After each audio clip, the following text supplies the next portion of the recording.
So did anyone notice how the supernatural villain concept has been a common thing in the Kung Fu Panda franchise lately? The fact that they all have these crazy magic powers nowadays is getting so boring. Remember when Tai Lung was just really good at Kung Fu? Or when Lord Shen was a skilled swordsman? Those were great villains with awesome fight scenes. Now it seems like every new villain has these over-the-top superpowers, like Kai's Jade Zombies or the Chameleon sucking out people's chi. And the Chameleon turning into Po? Not looking forward to the cliche training montage where he has to relearn Kung Fu. The director saying Chameleon is the most supernatural villain just makes me sigh. It feels like they've lost touch with what made the first Kung Fu Panda movies so special. Have you been enjoying the supernatural touch in the recent movies, or are you looking for something fresh?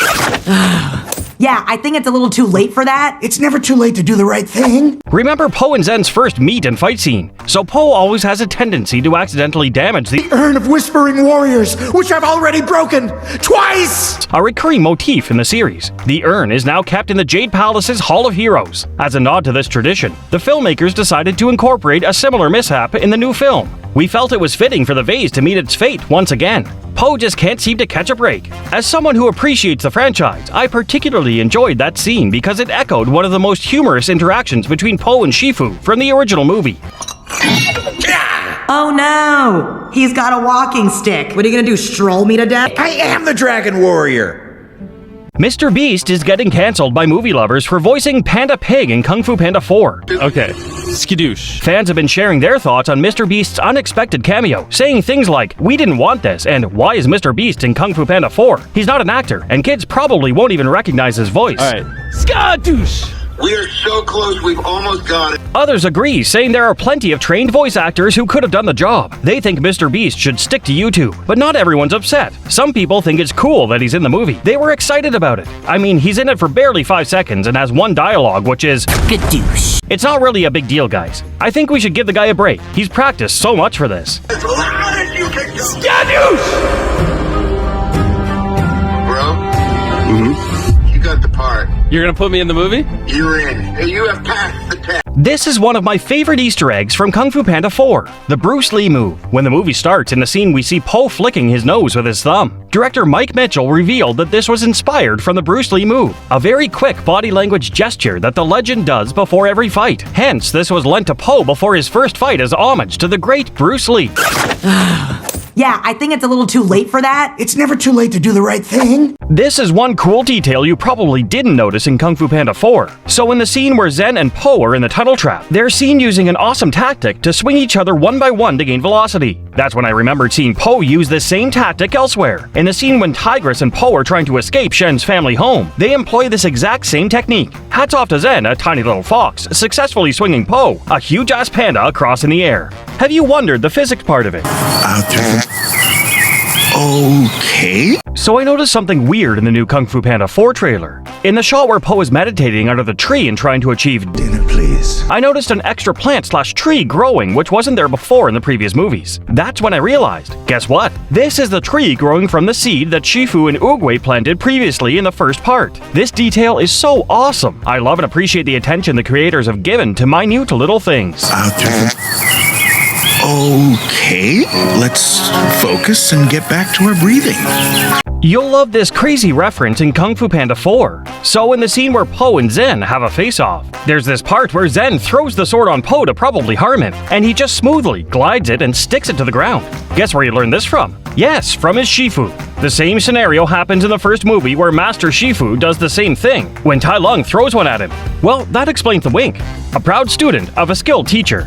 Whoa! So imagine this crazy idea I cooked up for Kung Fu Panda 4. Picture this, what if Zen, a fox, actually turns out to be the chameleon from the get-go? Like, bam! Mind blown, right? Imagine her pulling a fast one on Po, messing with his head, making him question everything he believed in. It would totally throw Po off his game, messing with his hope to find the new Dragon Warrior in her. And hey, why stop there? We could stretch this whole storyline out into a new trilogy, with Po on a quest for the new Dragon Warrior across multiple movies. Part 5 and even 6 maybe. DreamWorks might need some serious guts to pull it off without rushing it all though. Personally, I'm not holding my breath, but who knows? Maybe I'm wrong, but hey, it's fun to dream, right? What's your take on it? Would you be down for an extended Kung Fu Panda saga?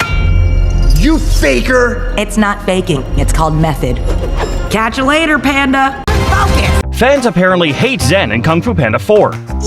The trailer dropped and people are feeling kinda meh about her. Folks aren't digging her vibe, mainly because of how Awkwafina's bringing her to life. You sound surprised. Is it surprising? Many people think her performances are repetitive and irritating, and are wondering why she was chosen to join the top-notch cast of the movie. I mean, I guess that's her style, and that's why people who like her like her.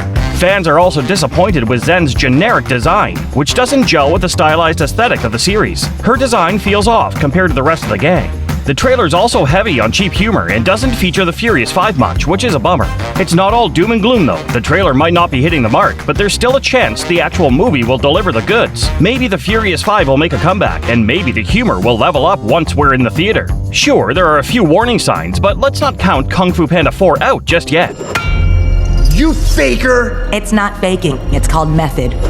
Catch you later, Panda. Fans are not very excited about Kung Fu Panda 4's animation quality. According to some online critics, it appears stagnant and lacking notable improvements from its predecessors. DreamWorks is historically known for a mix of exceptional and mediocre films. After the success of Puss in Boots: The Last Wish, fans hoped for a similar leap in quality with Kung Fu Panda 4, but the trailer suggests otherwise. While the series has a distinct visual style, the lack of innovation and growth in the animation seems underwhelming compared to the recent forward leap in the animation world seen in Spider-Man Into the Spider-Verse. Hope the story compensates for the dull and boring visuals. Catch you later, Panda. Let me tell you about the color theory in Kung Fu Panda movies. If you already noticed this, you're on another level. So the colors of the main characters totally match up with their personalities. Check this out. Tai Lung's all about that blue, which totally screams negativity. Makes sense though, considering he's been simmering with anger and sadness for 4 decades. 20 years of training and 20 more in the slammer. Then there's Lord Shen rocking the red, signaling conquest and power. Dude spent 3 decades scheming to take over China, so you bet his scenes are drenched in deep reds. And let's not forget Kai, repping that jade green, all spiritual and seeking revenge. Whenever he's around, scenes are bathed in green, especially when he's on the hunt for Chi in the Jade Palace in Panda Valley. Finally, Po's rocking the gold, symbolizing heroism. When he steps up as the real Dragon Warrior, his Chi's all about that golden dragon, showing he's got the power. It's pretty rad how color theory nails each character's vibe and strengths in this movie. Whoa! Yeah. So, have you seen the new Kung Fu Panda 4 trailer? There's been chatter about why the Furious 5 aren't in it, right? Well, here's my take. Remember the villain the chameleon who steals Tai Lung's powers? She's got this power to mimic anyone and snatch their kung fu skills. My theory is she probably used the same trick on the Furious 5 in the Jade Palace by posing as someone they trust from the movies or the series. They let her in thinking it's someone they know, and then bam, she steals their skills at once. Po luckily missed the showdown and arrives later, only to find the Furious 5 and the rest of the village captured. So he teams up with Zen to get an army of criminals from another village to save the day. And that's why they're MIA in the trailer, I reckon. Wow! This confused me about Kung Fu Panda 4. Why is the chameleon so eager to pick up Kung Fu from the bad guy's playbook? I thought Kung Fu was Oogway's brainchild, born out of peaceful mountain musing by the Pool of Sacred Tears. Is the chameleon swiping memories or snatching bits of their soul? Watching her use the Staff of Wisdom on Tai Lung, it looks like she's pulling a move straight out of the Stealing Chi playbook. But here's the kicker. Unlike total mind control, the villains are left with their bodies and free will intact. This could spell trouble for our chameleon friend. If she messes with all these villains from Po's past, what's to stop them from teaming up with Po to take her down? It's like that saying, the enemy of my enemy is my friend, and it feels like a wild plot twist waiting to happen, especially since all those baddies are apparently making a comeback in the story. I'm scratching my head over the new Kung Fu Panda 4 trailer. It's like a maze of little head-scratching moments. Take that scene with Po meditating under the peach tree of heavenly wisdom to achieve inner peace, something that Master Shifu himself was trying to achieve in Kung Fu Panda 2. But wasn't inner peace Po's jam after kicking Lord Shen to the curb and after accepting himself? It seems you have found inner peace at such a young age. Well, I had a pretty good teacher. Now suddenly he's back on the struggle bus with it. Inner peace, dinner please. Dinner with peas in a sesame soy glaze. This is not working at all. I get characters evolving and changing, but Po seemed to already ace this. He was Mr. Inner Peace. Maybe I'm missing a Zen plot twist here, but it's leaving me a bit baffled. You sound surprised. Is it surprising? So, did you notice Master Shifu's staff in the new Kung Fu Panda 4 trailer? What's the deal with it not being wrapped up this time? I mean, in the first movie, Tai Lung broke the original staff that Master Oogway gave to Shifu. Since then, Shifu fixed it up and has been using it. So, why in Kung Fu Panda 4 did he decide to switch it out or get a new one? It looks exactly the same as the old one that he's been rocking for ages. I'm kind of puzzled by that. What do you think? You sound surprised. Is it surprising?